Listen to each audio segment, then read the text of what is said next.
Hey everybody, how's it going? Welcome back to Copper Jacket TV. So things just got really bad in New Jersey. Does anybody else feel like more gun control has come up since the Bruen decision that was supposed to make things better than there was before? That's kind of how I feel. It seems like a non-stop barrage now of gun control on the state level since that decision. Well, New Jersey just passed A4769. Now, this passed the Assembly a while back. It just passed the Senate yesterday by 5 votes. So we're going to talk about A4769 again, kind of what it does, give you a brief overview, and what's going to happen next. This video is sponsored by Arms Directory, which in my opinion is the best Second Amendment website on the internet today because it is the Second Amendment without censorship. You can go over there, you can create a profile, you can upload the videos and stuff that you just can't see here on YouTube anymore. You can upload photos and talk about your guns and different stuff that you enjoy, and you can create groups and get people together. Arms Directory is absolutely the place that I would go. As a matter of fact, I have a profile that you guys can check out over there. Follow me for content that you just can't see anywhere else on social media. So again, check out Arms Directory, and thank you very much for sponsoring this video. Let's get to it. Now, I made a more detailed video about A4769 when it first passed the Assembly, and I'll link that down below if you want more of the specifics.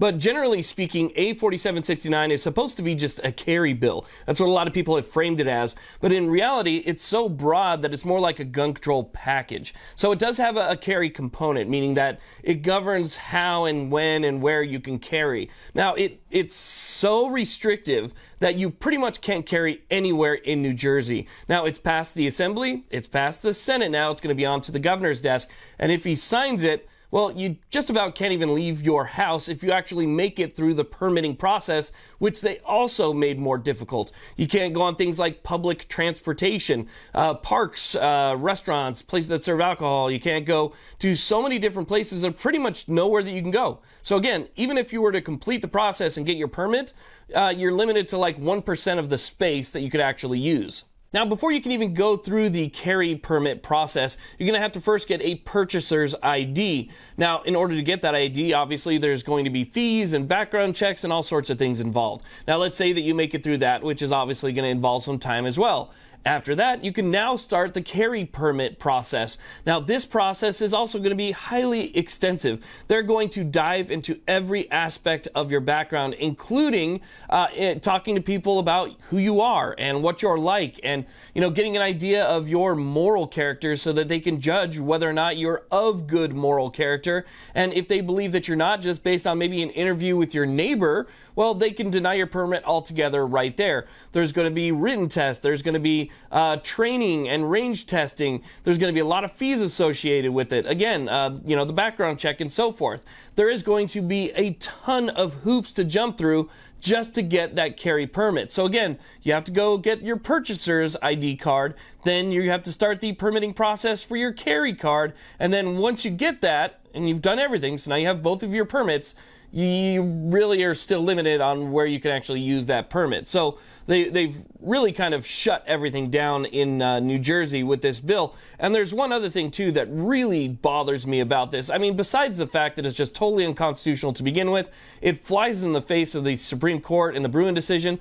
But on top of it, they can deny you over disabilities. If they figure that your disability could be a danger to, yourself or other people, then they can simply deny you based on your physical disability, which to me I think is another unconstitutional part, separate aside from the Second Amendment implications of this bill. Now, since this bill, 4769, is so similar to the CCIA in New York, we can kind of see how judges are going to look at it, federal judges, right? So the CCIA was put on hold several times by a federal judge and then overturned by a higher court.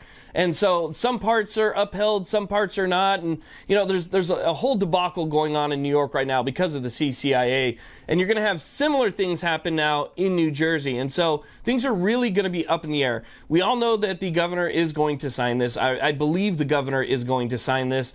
And then you're going to see what's going to happen after that. I'm almost guaranteed there's going to be lawsuits that are going to be coming out against this pretty much immediately. These lawsuits have to wait until the bill is actually enacted. So the whole process has to be finished. It needs to pass the Assembly, it needs to pass the Senate, it needs to be signed into law by the governor before really anything can be done, because it's not officially a law, or until he signs it. So after he signs it, if he does, then that's when you're going to see all the lawsuits come in to try and stop it. And the argument's going to be very similar to what you've seen in the arguments in New York as well. You know, a lot of the stuff that parallels New York is things like, for instance, if you want to go into a private business, you know, the private business owner has to put up a sign that basically says that you're allowed on the premises with your CCW or CCP or whatever they call it in New Jersey. So they have to allow you with a physical sign. First, if you go to any business in New Jersey, once this becomes law, if they don't have any sign in their window, then legally, or at least by New Jersey law, not by the Constitution, you're not allowed to enter that business. You know, I don't even know if you're allowed to enter the parking lot of that business, to be honest with you. The way that this thing is written, there's just a whole lot that's there to be open. But again, we're talking about a bill that passed by only 6 votes total between the House and the Assembly, and the Senate. I mean, from what I know, in the Assembly, when this was debated, it was only debated for 90 minutes. You're talking about people's constitutional rights, and it only gets 90 minutes worth of debate before it went for a vote. So it got introduced, they talked about it for 90 minutes. It went to a vote and passed by 1.